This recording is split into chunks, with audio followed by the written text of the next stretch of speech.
Current bill പകുതിയോളം കുറയും. വൈകുന്നേരങ്ങളിൽ ചില കാര്യങ്ങൾ ശ്രദ്ധിച്ചാൽ മതിയെന്ന് KSEB. ആട്ടെ, എന്തൊക്കെയാണ് ആ ശ്രദ്ധിക്കേണ്ട കാര്യങ്ങൾ എന്ന് നമുക്ക് നോക്കാം. Pump set, water heater, mixie, grinder, washing machine, ഇസ്തിരിപ്പെട്ടി തുടങ്ങിയവ ഉയർന്ന തോതിൽ വൈദ്യുതി ഉപയോഗിക്കുന്ന ഉപകരണങ്ങളാണ്. ഇവ ഉപയോഗിക്കുന്നതും വൈദ്യുത വാഹനങ്ങൾ ചാർജ് ചെയ്യുന്നതും വൈകുന്നേരം 6 മണിക്ക് ശേഷം പാടില്ല.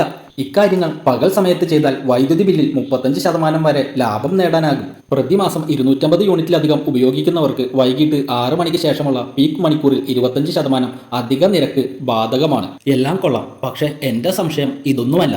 ഈ സമയത്ത് ഫ്രിഡ്ജൊക്കെ ഓഫ് ചെയ്തിട്ടാൽ അതിനകത്തിരിക്കുന്ന പാലും മീനുമൊക്കെ കേടാകില്ലേ?